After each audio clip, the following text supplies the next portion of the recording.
in the name of your Son, Jesus, our teacher, our Lord and Savior. John 9, 1-2. Sa paglakad ni Jesus, nakita niya ang isang lalaking bulag mula ng ipanganak. Tinanong siya ng kanyang mga alagad, Rabbi, sino po ang nagkasala at ipinanganak na bulag ang lalaking ito?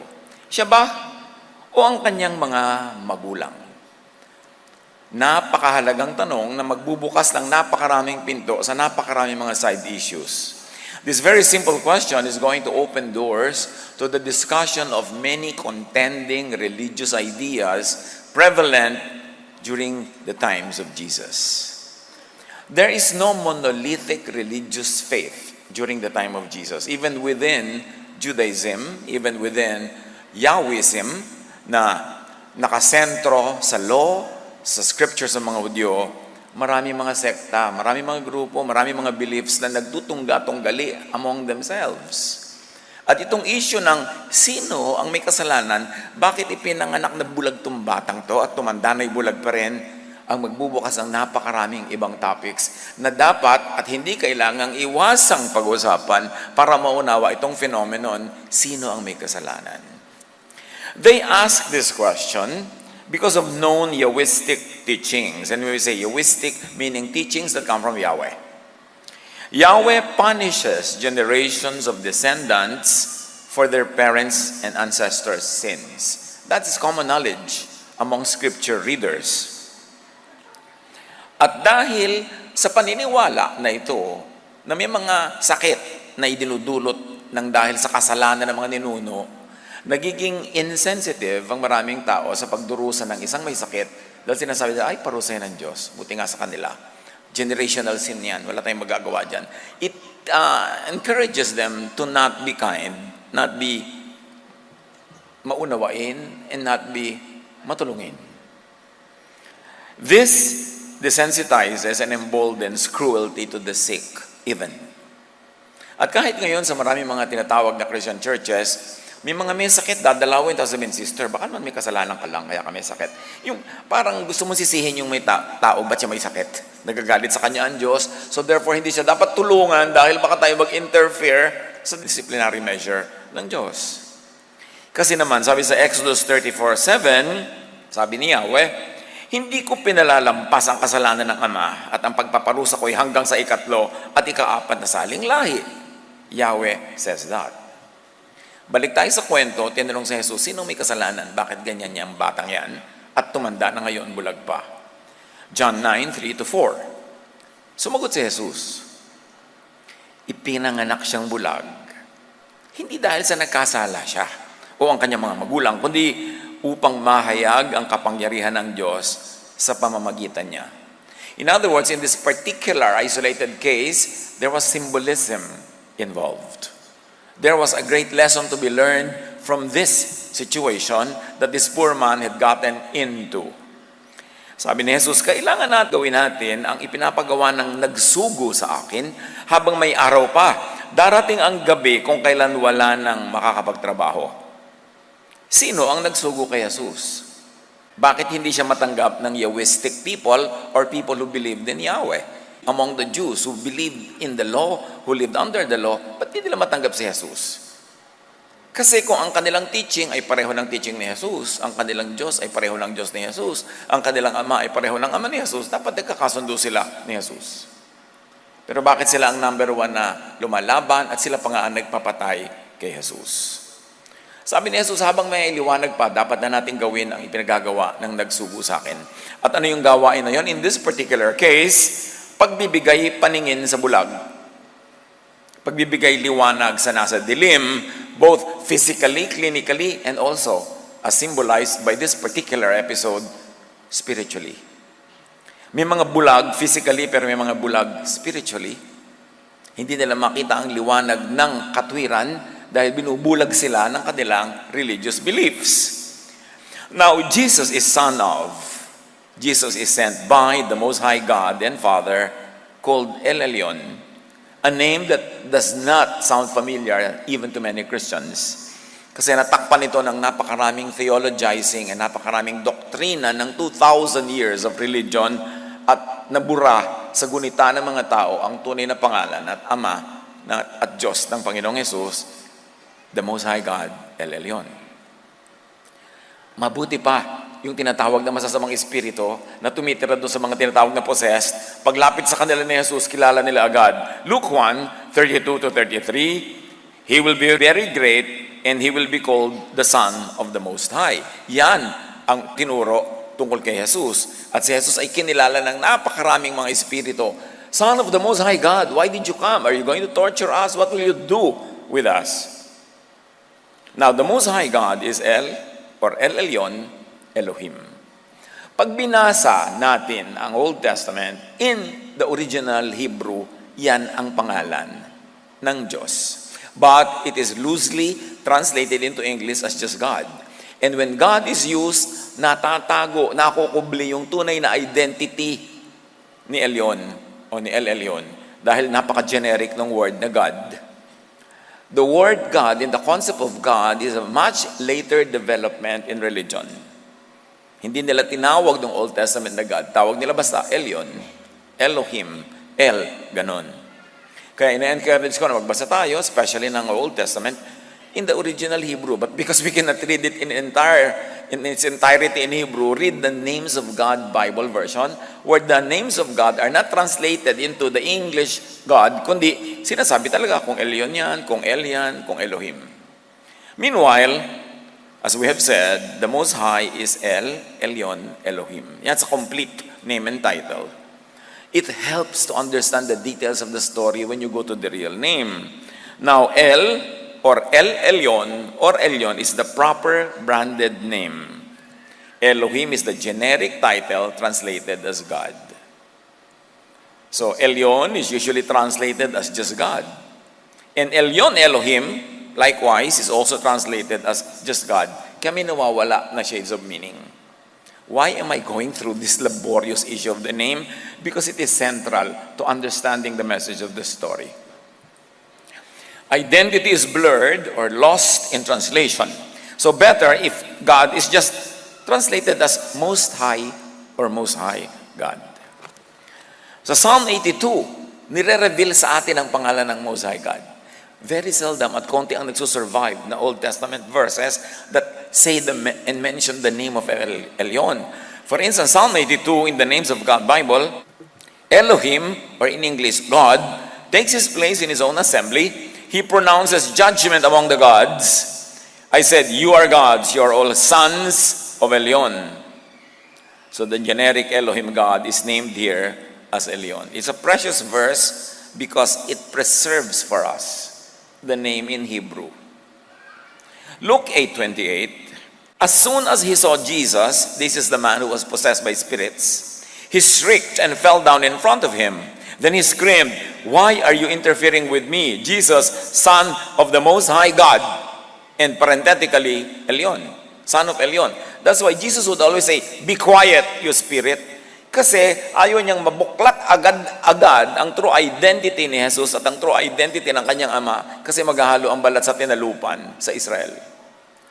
Kung sino siya talaga. So sabi niya, be quiet. Nagtataka ba kayo, lagi niyang pinapatahimik yung mga spirit? Be quiet. Huwag niyo ipamalita ang mga ginagawa ko kasi hindi pa panahon para ibunyag. Now, is the God and Father of Jesus the same as the God and Father of the Jews who opposed Him? Kasi kung pareho sila ng pinagmulan, pareho sila ng magulang, pareho sila ng pinaniniwalaan, hindi dapat magkakampi sila. Pero bakit walang ginawa yung religious establishment in Israel kundi kontrahin si Jesus? Sila pa nga ang nagpapatay. Duty ng bawat isang tunay na nananalig kay Jesus na buklatin ang mga issue na to. Alamin, ano ba talaga, what was at stake? Ano talaga ang pinag-aawayan at ano talaga ang dahilan? That's why they want to silence Jesus and even kill Him. John 8:42, Jesus told the Jews, remember, nung panahon ni Jesus, maraming gera ng mga religious belief. Hindi mag-isa lang o hindi dalawa lang. At malaking issue, kanino kang anak? Sino ang ama mo? Kasi, kung may mga kasalanan nga yung mga magulang nila, pinaparusahan pa sila ni Yahweh hanggang 4th generation. Sabi ni Jesus sa John 8:42, if my God, and my is parenthetic there, if my God were your father, you would love me. Because I have come to you from God. Sinabi ni Jesus, kung talagang ang Diyos ang inyong Ama, or much more clearly, kung talagang ang Diyos ko ang inyong Diyos, kung talagang ang Ama ko ang inyong Ama, inibig sana ninyo ako. Sapagkat sa Diyos ako nang galing. But you don't love me. So, ang God and Father ba natin ay magkaiba? John 9:4-5, sa pagpapatuloy ng kwento about this man who was blind from birth. The night is coming, sabi ni Jesus, and no one can work. But while I am here in the world, I am the light of the world. Again, pag sinabi ni Jesus na I am the light, may tinutukoy siya na hindi light, kundi darkness. Pag sinabi ni Jesus at I am the way, may tinutukoy siyang wrong way. Pag sinabi niya I am the truth, meron siyang tinutukoy na false or falsehood. Pag sinabi niyang, I am the Savior, ibig sabihin, yung pinaniniwalaan yung Savior, hindi yon. Pag sinabi niyang, I am the good shepherd, meron siyang tinutukoy na bad shepherd or not a shepherd or a false shepherd. The sentences, the statements of Jesus were not given in a vacuum. Lagi siyang merong reaction to a prevailing and a prevalent thought na kinokorek niya. Ba't ba ipinadala si Jesus? Para lang ituloy ang mga nangyayari sa Israel o para ito baguhin? Bakit pa siya ipinadala? Nagbuwis pa siya ng kanyang buhay para lang ba susugan? Para lang ba i-emphasize at ituloy ang mga katuruan ng mga religious leaders noon? O para banggain yun at ibahin? Isinugo si Jesus bilang liwanag as answer to darkness. Isinugo si Jesus para ituwid ang liko, itama ang mali, liwanagan ang madilim. Merong object, may subject ang mga katuruan ni Jesus. Usually, it is a reaction to a false teaching that was prevalent and ruling over the lives of the people. Kaya pag sinabi niyang, I am the light, may the pa, the light. Ibig sabihin, meron diyang hindi light. Akala niyo lang light siya. Kumusta ba ang Israel bago dumating si Jesus? Amos 5:18, kahabag-habag kayo na naghihintay sa pagdating ng araw ni Yahweh. At ang araw ni Yahweh, don't mistake it for araw ni Jesus. Magkaiba yun. Kahabag-habag kayo na naghihintay sa pagdating ng araw ni Yahweh. Yun ang magiging araw ng kadiliman, hindi ng kaliwanagan. So as you can see here, kita-kita agad yung contrast. Jesus comes as light, and Amos tells us that ang araw ni Yahweh is a darkness, kadiliman, hindi kaliwanagan. Zephaniah 1:14-15, malapit na ang araw ni Yahweh, yon ay araw ng poot, ligalig at dalamhati, araw ng pagkasira at pagkawasak, araw ng kadiliman at kalungkutan, araw ng maitim at makapal na ulap. Then Jesus comes declaring peace, love, rest. Ibang-iba. 2 Samuel 22:12, He, meaning Yahweh, surrounded Himself with darkness.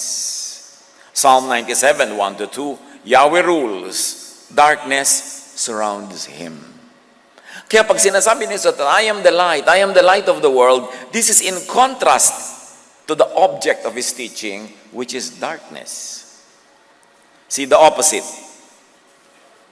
Elyon, God the Most High, is light. As Jesus is light. Matthew 4:16, ang mga taong nasa kadiliman, and parenthetically, this is mine, sino ang nasa kadiliman nino? Dapat itanong mo yan. Kasi sabi ni Jesus, ang mga taong nasa kadiliman ay nakakakita ng maningning na ilaw. Nakakita sila sa wakas. At ito ay si Jesus, ilaw ni Jesus. Sa mga nakatira sa lilim ng kamatayan, lilim nino, ay sumikat ang liwanag ni Jesus na sugo ni El Elyon. The contrast is very clear. John 1:4-5, meaning Jesus here, the Word gave life to everything that was created, and His life brought light to everyone. The light shines in the darkness, and the darkness can never extinguish it. Who is darkness? Who is in the darkness? Kasi sabi, dumating si Jesus upang papagliwanagin ang kadiliman, at ang mga nasa kadiliman ay mahahango sa dilim at hindi magagapi ng kadiliman ang liwanag ni Jesus. There is contention here. There is conflict And we have to resolve it inside our minds para malaman natin kung saan tayo tatayo. John 8:12, Jesus spoke to the people once more and said, I am, not anyone else, not somebody else, I am the light of the world. If you follow me, not someone else, not darkness, you won't have to walk in darkness. Under whose darkness and dark shadow do they walk in? Because you will have the light that leads to life. If to life, then they are not in life. Simpleng-simpleng statement ito pero pag hinimay-himay mo, maraming ibinubunyag. Sinasabi ni Jesus, ako ang liwanag para hanguin ang mga nasa dilim. Dapat itinatanong ng mga Israelites who were very religious at the time, you mean nasa dilim kami? Oo nga, kaya ako dumating You mean? Yes. Kaya ako sinasabi sa inyo, I am the light of the world. Kaya sabi ko sa inyo, come to me all of you who are tired and heavy laden and I'll give you rest. Dapat tinatanong ng mga religious Israelites, you mean pagod kami? Bakit? Di ba kayo pagod? Hindi ba nakakapagod ang inyong religion? Ako takot-takot na bawal, ako takot-takot na batuhan, judgment, rejection. Sabi ni Jesus, come to me and I'll give you rest. My yoke is easy and my burden is light. Dapat tanong ng mga Israelite, you mean ang burden namin ngayon heavy? Kaya ko nga kayo bibigyan ng kapalit na burden. Light and easy, restful and peaceful. Because that's what you need. That's what you do not have. In spite of or because of your religiosity. 2 Corinthians 4:6. Sapagkat ang Diyos na nag-uutos sa magkaroon ng liwanag sa gitna ng kadiliman, ay siya ring nagbigay liwanag sa aming isip upang makilala namin ang kaluwalhatian ng Diyos na nahahayag sa mukha ni Kristo. Kaninong mukha nahahayag ang liwanag ng Diyos? Kay Kristo. So bago dumating si Kristo, ano ang napapala nila? Di ba dilim? Kaya nga dumating para magpaliwanag. So nasa kadiliman ba mga Israelites? Alam natin yung sagot. Kaya dumating si Jesus as light. Ephesians 5:14, at nalalantad ang lahat dahil sa liwanag. Gumising ka, ikaw na natutulog. Bumangon ka mula sa libingan. So dead sila. At liliwanagan ka ni Kristo. This is a statement on the spirituality, religiosity, and the life of the people under the law. Under Yahwism, under Pharisees. 1 John 1:5, ang Diyos ay liwanag at walang anumang kadiliman sa Kanya. Remember, ang Diyos, ang tunay na Diyos ay liwanag, walang anumang kadiliman sa Kanya. Paano kung may kadiliman? Paano kung madilim? Di hindi Diyos. Hindi tunay na Diyos. Kasi ang tunay na Diyos ay liwanag at walang kadiliman sa Kanya. Balik sa kwento ng lalaking bulag mula pagkabata. John 9:6-11. Pagkasabi nito, dumura si Jesus sa lupa at gumawa ng putik. Pagkatapos ipinahid niya ito sa mata ng bulag. Sinabi ni Jesus sa bulag, pumunta ka sa imbakan ng tubig sa Siloam at maghilamos ka doon. Pumunta nga ang bulag, naghilamos doon at pagbalik ay nakakakita na. From darkness to light. Nakita nyo agad yung symbolism, kaya siya symbol. From darkness to light, from kabulagan, nakakakita na. Dahil hinipo siya ni Jesus na nagdadala ng liwanag. While this has a very physical and practical value, yung storya sa actual na buhay ng tao, may mas mataas sa kahulugan siya as symbol of higher truth. Sinabi ng mga kapitbahay niya at ng mga nakakakita sa kanya nung siya'y namamalimos pa dahil bulag, hindi ba yan ang lalaking dating nakaupo at namamalimos? Sumagot ang ilan, yan nga. Sabi ng mga iba, hindi, kamukha lang. Kaya't nagsalita ang dating bulag, ako nga po yun. Paano kang nakakita? Tanong nila. Sumagot siya, ang lalaking tinatawag ni Jesus ay gumawa ng putik at ipinahid yun sa aking mata. Pagkatapos sinabi niya sa akin, pumunta ka sa Siloam at maghilamos. Pumunta nga ako at naghilamos at nakakakita na ako. John 9:12-14, nasan siya? Nasan yung lalaking yan na nagpagaling? Tanong nila sa kanya, hindi ko alam. Sagot niya. Nagsiyasat ang mga Pariseo tungkol sa pagpapagaling. The Pharisees are the religious leaders, arbitrators between what's right and wrong, and also judges among the people. Dinala ng mga tao sa mga Pariseo ang dating bulag. Maganda na sana napagaling yung bulag since birth. Pero may problema. A religious issue. Araw ng pamamahinga, Sabbath, nang gumawa si Jesus ng putik at nang pinagaling niya ang bulag. Bawal gumawa ng mga ganyang bagay sa Sabbath.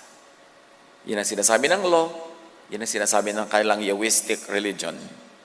Work on a Sabbath was prohibited by Yahwistic Jewish law.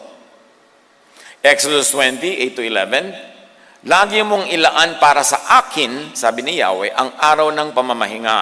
Ang ikapitong araw ay para kay Yahweh. Ito ay araw ng pamamahinga, which actually in reality is araw ng offerings. Kasi non-stop offerings ang nagaganap sa Sabbath. Walang katapusang pagpatay ng napakaraming hayop para ialay ang dugo at ialay ang burnt meat kay Yahweh. Offering na hindi gusto ni Jesus. Kaya nung si Jesus ay pumunta sa templo on what we call Palm Sunday, sinalubong siya as king, sinalubong siya, Hosanna, Hosanna. Tapos pagpunta niya sa templo, ang ginawa niya, pinagtataob niya yung mga mesa doon, tinaboy niya yung mga nagtitinda ng mga hayop na pinapatay para ialay. In other words, this kind of thing was not a Jesus thing. Naggalit sa kanya ang mga tao. At yung templo, ano bang function nun? Doon ginagawa yung pagkatay ng walang katapusang dami ng hayop na kinakatay at sinusunog. At sabi ng mga disciples kay Jesus, sabi niya, ang ganda ng temple natin, symbol of our nation, symbol of our faith. Sabi ni Jesus, don't be impressed. A time will come when no stone on that temple will remain standing on top of another stone. Iguguho yan lahat. And sure enough, in AD 70, naguho ang templo na yan at mula na hindi na nabuo. In other words, ayaw ni Jesus na gagaganap sa temple, ayaw niya na nangyayari doon. Pagkatapos ngayon, marami mga Christian, gusto nila buuin uli yung third temple. Ano na naman ang gagawin doon? Balik offering? Ulitan na naman ang mga offering na itinigil na nga ni Jesus?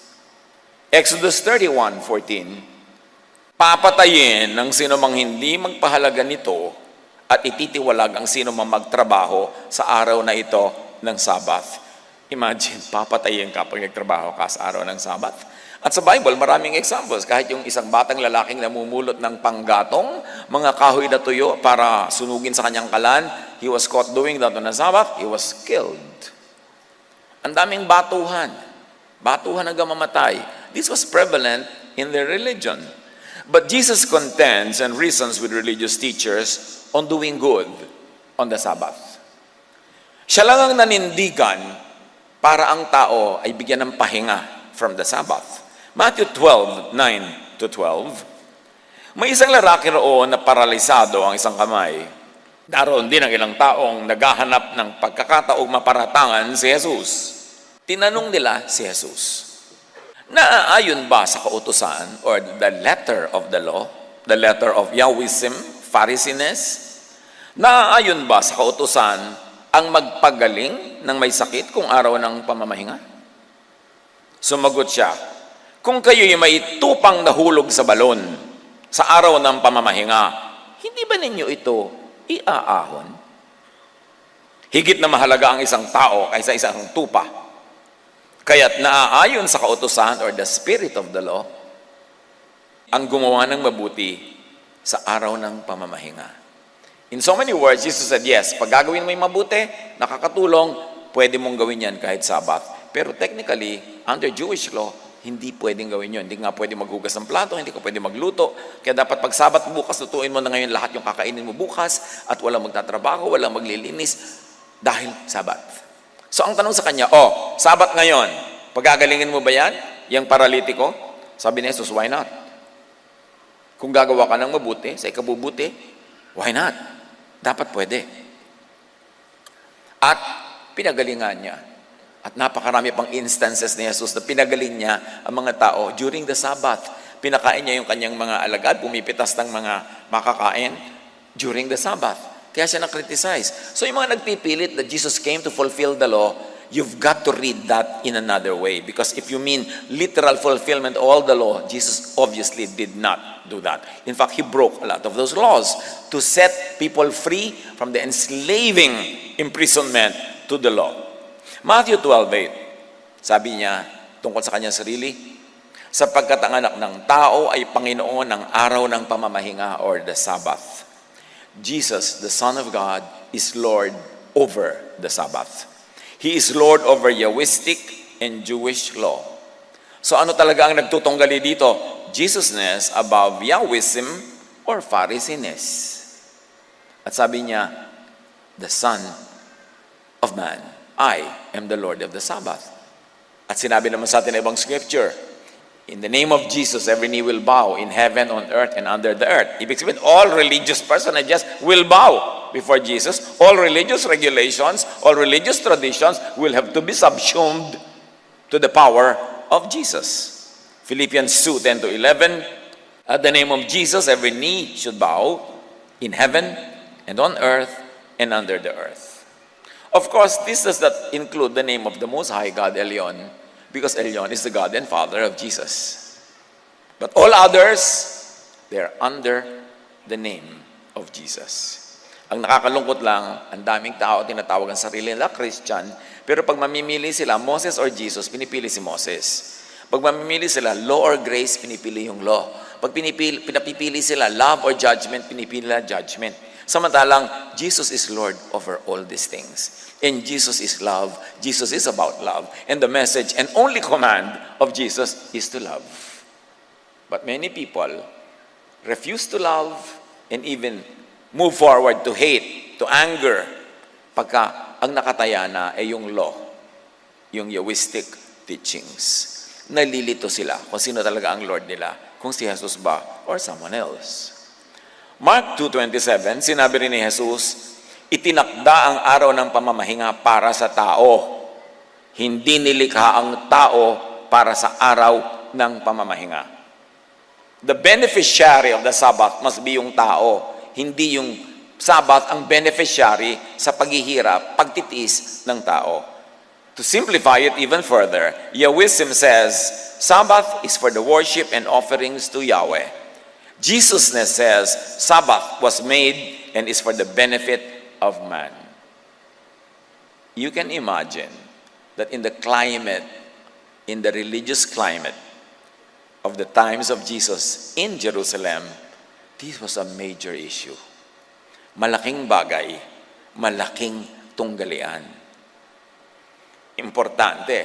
Pero itong sinabi na ito ni Jesus tungkol sa Sabat at marami pang iba, tungkol sa treatment of women, tungkol sa mga dietary laws, ang dami pa, tectonic shift yan. Dumating si Jesus hindi lang para magpa-cute, hindi para maging icing sa cake ng Jewish law. Dumating si Jesus to destroy it and to set people free from it. And He gave only one command, and that is to love. Na 2,000 taon na ang history ng Christianity, hindi pa yato naiintindihan. Nalilito pa rin. At umiiral pa lang lagi yung law, yung anger, yung hatred, yung judgmentalism, self-righteousness, separatism, na hindi naman galing kay Jesus. Ituloy natin ang kwento tungkol sa lalaking bulag na ngayon nakakakita na. John 9:15-16. Tinanong din siya, yung lalaking nakakakita na, ng mga Pariseyo, kung paano siya nakakita. Kaya't sinabi niya sa kanila, pinahiran niya ng putik ang aking mga mata. Ako'y naghilamos at ngayon nakakakita na ako. Ang sabi ng ilang Pariseyo, hindi maaaring mula sa Diyos ang taong yan, sapagkat hindi niya ipinangingiling ang araw ng pamamahinga. This statement actually polarized very clearly the issues at hand. Tayo ang anak ng Diyos. Tayo'y nangingiling. Hindi siya nangingiling, therefore hindi siya anak ng Diyos. Or baligtarin nyo. Kung siya ang anak ng Diyos, tapos hindi siya nangingiling, ano ngayon tayo? Kanino tayong anak na mahilig mangiling? Na-polarize yung issue. Luminaw yung dividing wall, ang logic. Dahil tayong anak ng Diyos ay nagsasabat, ang hindi nagsasabat ay hindi anak ng Diyos. Or kung tayo ang anak ng Diyos, si Jesus ang hindi. Pero, kung si Jesus ang anak ng Diyos, edi tayo ang hindi. Kasi hindi pwedeng pareho tayo ang anak ng Diyos, tapos naglalabanan tayo dito. Isa sa atin ang anak ng Diyos, isa hindi. In reverse, according to Jesus, godliness is in working and doing good on the Sabbath. Not on the technical, legal obedience to non-work. E di magkaiba, magkabaligtad. Dumali ang pamimili ng audience kung sino ang tunay na anak ng Diyos at kung sino ang tunay na ama na tunay na Diyos. Luke 6:6-11, sinabi ni Jesus sa mga tagapagturo ng kautusan at mga pariseo, tatanungin ko kayo, alin ba ang naaayon sa kautusan? Ang gumawa ng mabuti o ang gumawa ng masama sa araw ng pamamahinga? Ang magligtas ng buhay o ang pumatay during the Sabbath? May swipe dito. Makiramdam tayo mga kapatid. Sino ba ang pumapatay during the Sabbath? Isang katerbang hayop ang pinapatay nila during the Sabbath. Kasi sabi niya, ano bang mabuti? Gumawa ng mabuti o pumatay during the Sabbath? Kayo, patay kayo ng patay. Kawawa mga biktima nyo. Ang dami-dami mga hayop, ang dami-dami mga nasa-sacrifice. Actually, dahil wala tayo doon sa panahon na yon, we are removed from time and place. Hindi na natin nararamdaman yung nuances ng conversation. Pero kung tagarong ka, alam mo agad ang tinutumbok ni Jesus. Na merong mga pumapatay during the Sabbath. Sabi, ano mas mabuti sa atin? Yung nagpapagaling, ang daming pinapatay. Kayo naman, pag pumapatay ng mga hayop, di ba, work din yan? Nakakapagod din yan. Ang dami yung kinakatay. So, anong reaksyon? Nagngit-ngit sa galit ang mga tagapagturo ng kautusan at mga pariseo. Siyempre, tinamaan sila eh. At pinag-usapan nila kung ano ang masamang maaari nilang gawin kay Jesus. Napaka-bakulay yung mga kwentong ito kung atin lang talagang pagbibigyan ng pansin. At huwag natin siyang basahin from the usual religious lenses na kinalakihan na natin at narinig na natin linggo-linggo, buwan-buwan, taon-taon, dekada-dekada, pero wala namang talab. Kasi nga, may mga lenses eh. Dapat mo puntahan yung deep heart of the matter. By His actions, Jesus shows na iba ang Diyos niya sa Diyos natin, magkaibang ama niya at ama natin. If the Pharisees could be heard talking among themselves. Then Jesus drops the bomb. Ito ang pinakamalaking bomb ever dropped on the planet.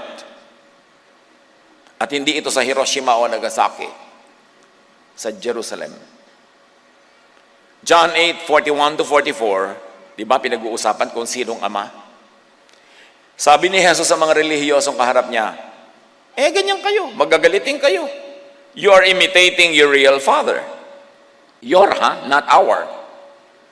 Then they replied, we aren't illegitimate children. God Himself is our true Father. Jesus told them, if my God were your Father, you would love me. Because I have come to you from God. He sent me. Kung ang ama nyo ay ama ko rin, kung ang Diyos nyo ay Diyos ko rin, dapat mahal na mahal nyo ako kasi ako ipinadala ng ama.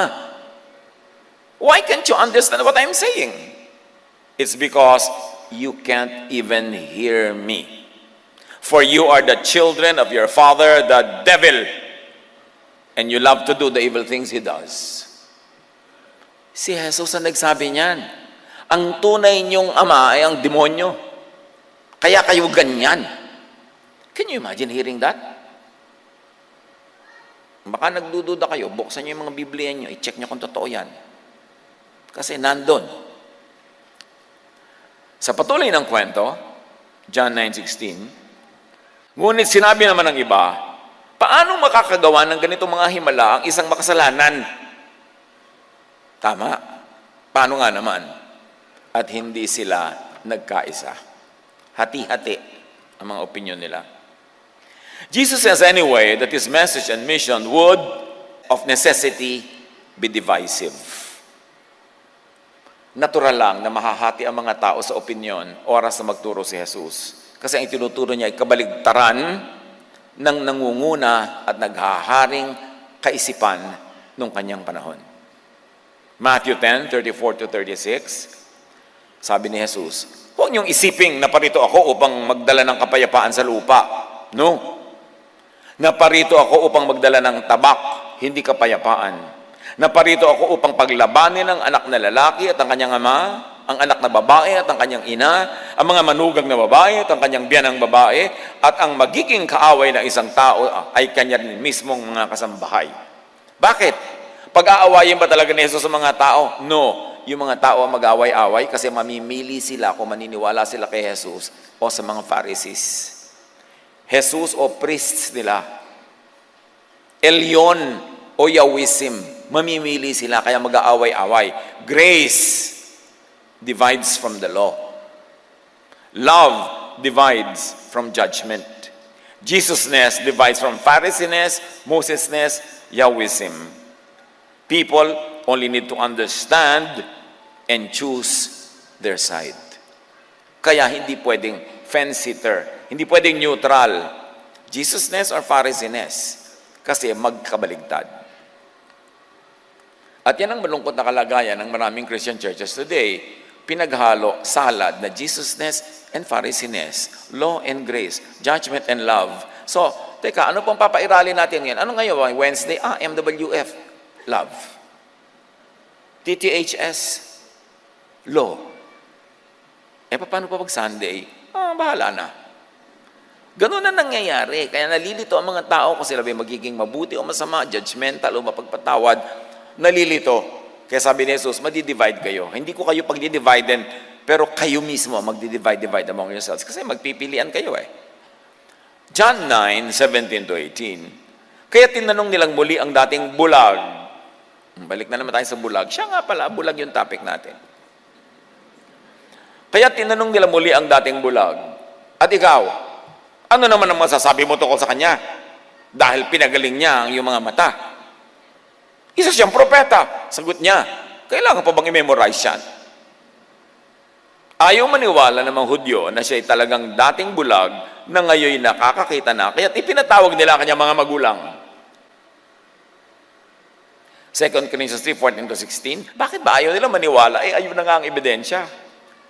Ngunit naging matigas ang kanilang ulo, kaya't hanggang ngayon nananatili ang talukbong ngayon habang binabasa nila ang lumang tipan. Can you imagine this statement? Sabi ko, alam niyo kung ba't matigas ang ulo nila? Kung bakit bulag sila?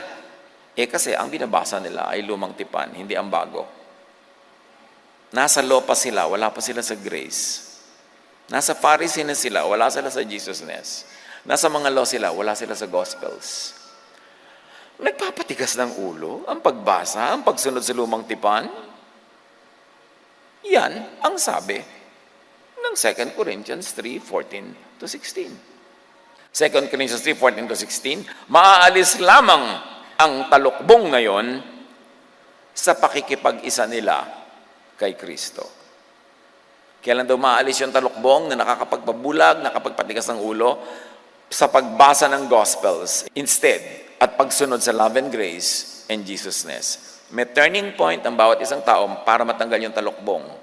Dapat mag-shift ka to grace. Mag-shift ka to Jesus. Mag-shift ka sa love. Then, parang unti-unting magliliwanag ang lahat at maiintindihan mo ang mensahe ni Jesus. 2 Corinthians 3:14-16, hanggang ngayon, may talukbong pa ang kanilang isip tuwing binabasa nila ang mga aklat ni Moises. Isipin nyo yan. Nakakapagpadilim ng judgment kung nakababad ang utak mo sa law. Nakakapagpadilim, nakakabulag ang pagbasa ng mga alak ni Moses ng law. Yan ang sabi ng 2 Corinthians 3:14-16. Kung ayaw nyo, makipag-away kayo sa 2 Corinthians. Huwag sa akin, tagabasa lang ako dito. Pero ang linaw-linaw. At sa pagpapatuloy, 2 Corinthians 3:14-16, ngunit kapag lumapit ang tao sa Panginoon, naaalis ang talukbong. Gusto niyo talaga maunawaan si Jesus? Sa Kanya kayo lumapit, sa Kanya kayo maniwala, i-apply yung Kanyang mga katuruan, at lalong lilinaw ang lahat. A one-half Christian is a one whole nonsense. If you're one half in Jesus, one half in Moses, one half under the law, and one half under grace, it will be a very confusing universe. John 9:19-23, sa pagpapatuloy ng kwento, ipinatawag yung mga magulang ng taong dating bulag. Anak nga ba ninyo ito? Talaga bang siya ipinanganak na bulag? Anong nangyari at nakakita na siya ngayon? Tanong nila. Patungo sa Jesusness, actually, yung issue. Kasi ang lahat ng sagot doon ay si Jesus. Pero, sumagot ang kanyang mga magulang. Ayaw nilang sagutin yung tanong. Alam naming anak namin siya. Check. At alam din namin siya ipinanganak na bulag. Check. Ngunit hindi po namin alam kung ano ang nangyari at nakakakita na siya ngayon. At kung sino ang nagpagaling sa kanya. Siya na po ang tanungin nyo. Nasa hustong gulang na siya. At yan ang title natin. He is of legal age. Sa wakas, lumabas yung title. Siya na po ang tanungin nyo. Nasa hustong gulang na siya. Makakapagsalita na siya para sa kanyang sarili. Ayaw nilang bigyan ng credit si Jesus. Kasi alam nila, kontra ang mga Pharisees kay Jesus. Kahit sariling anak nila na ipinanganak ng bulag ang nakakakita na ngayon, ayaw pa rin nilang bigyan ng credit si Jesus dahil nga bulag sila. Dahil nga nakababad sila sa mga Pharisees, nabubuhay sila sa takot. At ipinaliwanag din naman ng gospel. Ganito ang sinabi ng kanyang mga magulang dahil sa kanilang takot sa mga pinuno ng mga Hudyo. Sapagkat pinagkaisahan ng mga Hudyo na ang sino mang magpahayag na si Jesus ang Kristo ay ititiwalag sa sinagoga. Yahwism, Pharisees create fear. Joined together, fear. People are always afraid. Ito ang dahilan kung bakit sinabi ng kanyang mga magulang, siya ay nasa hustong gulang na. Siya ang tanongin nyo, he is of legal age. So parang symbolism. Yung taong yan, born blind, parang symbol ng Israel. Sabi ni Jesus, di ba? Hindi kasalanan ng mga magulang niya yan. Ipinanganak siyang ganyan, bulag siya para ipakita ang kaluwalhatian ng Diyos. Kasi ang taong yan ay symbol ng Israel na bulag, pero pwedeng makakita pag nagpahipo sa akin. Pwedeng ibumukas ang mata, pasukan ng liwanag pag nag-submit sa akin. So, Israel was born blind to the truth, to the Most High God Elyon, and to the light, Jesus. Kaya sabi ng John 1:4-14, the Word gave life to everything that was created, and His life brought light to everyone. Of course, we know that the Word refers to Jesus. The light shines in the darkness. Ayan na naman yung darkness at yung light. And the darkness can never extinguish it. He came into the very world He created, but the world did not recognize Him like the Israelites would not recognize Jesus. He came to His own people, and even they rejected Him. That's what they did to Jesus. But to all who believed Him, tulad ng bulag, and accepted Him, tulad ng bulag, He gave the right to become children of God, nakakakita at hindi bulag. So examine. Mag-self-examination tayo sandali. Tayong tumatawag sa mga sarili nating Christian, born-again Christian, kung ano mga brand ng Christian. May full gospel, may half gospel, may one-fourth gospel. Merong ganito, merong ganyan, may baptized, may unbaptized. Merong sprinkling, merong immersion, merong pouring. Lahat na ng brand. Kilala na ba natin talaga si Jesus? Na-isolate na ba natin ang love from the law? Grace from judgment? Jesus from Moses? Jesusness from Yahwism? Naintindihan na ba natin? Para bang magulong buhok na, nasuklay na ba natin yan? Para ma-operationalize in our lives. Tama na ang pause, balik sa kwento. John 9:24, muli nilang ipinatawag ang dating bulag at sinabi sa kanya, sa ngalan ng Diyos, magsabi ka ng totoo.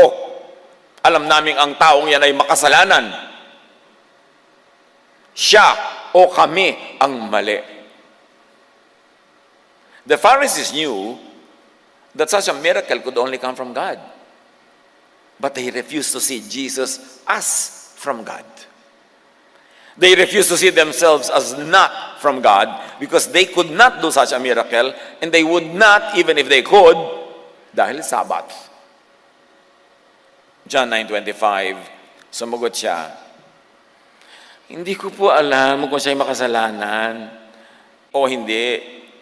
Isang bagay lang po ang alam ko.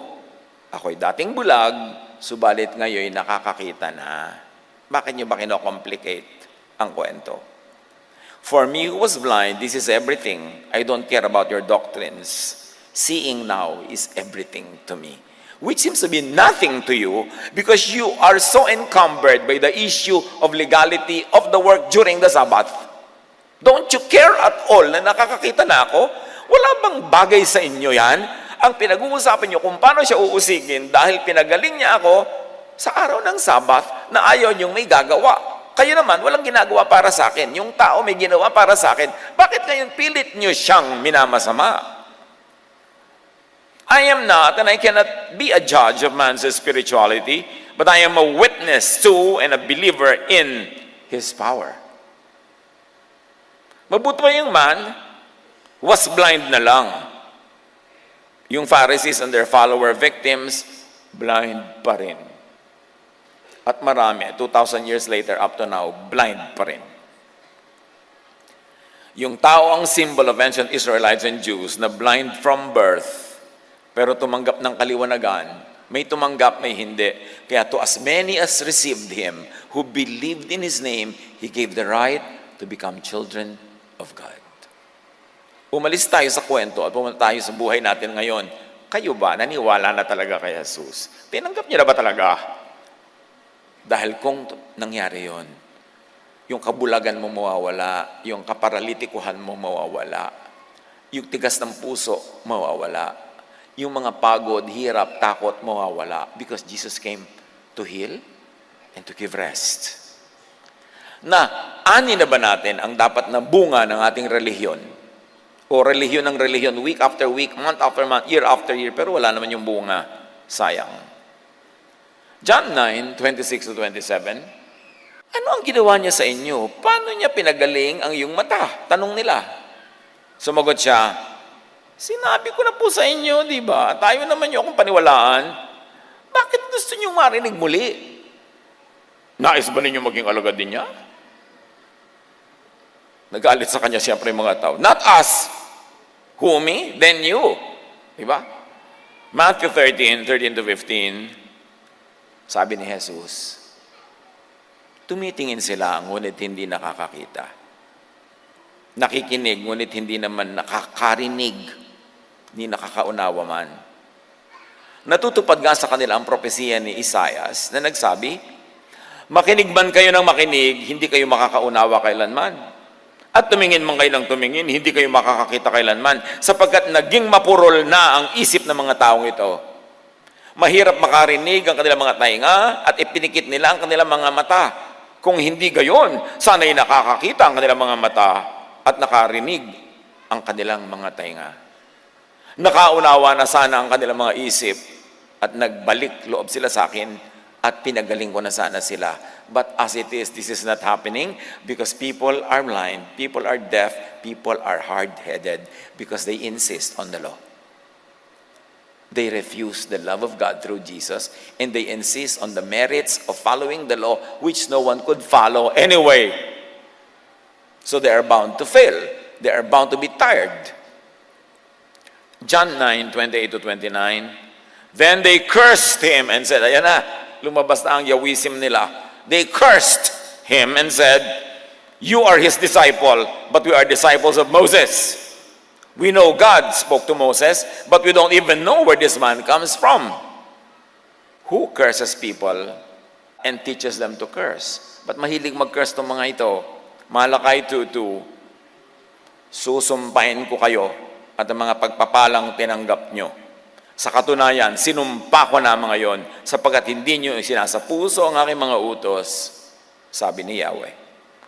Puro utos, puro sumpa, puro parusa, puro takot, puro guilt, puro pahirap, puro pang-uusig, puro pagod, Yan ang napapala ng mga Israelites sa kanilang reliyon.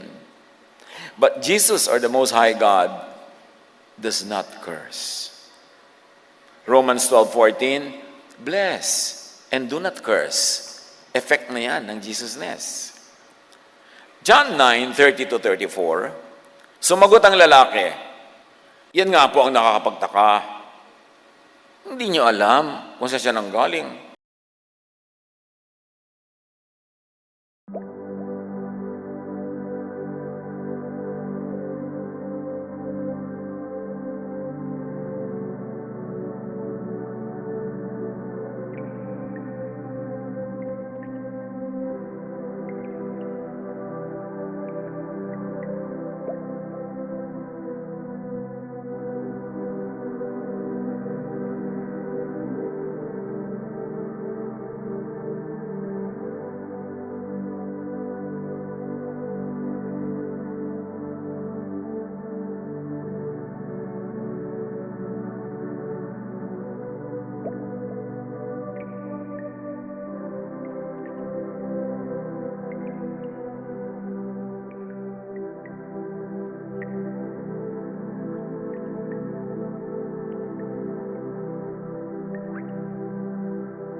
Gayon may pinagaling niya ang aking mga mata.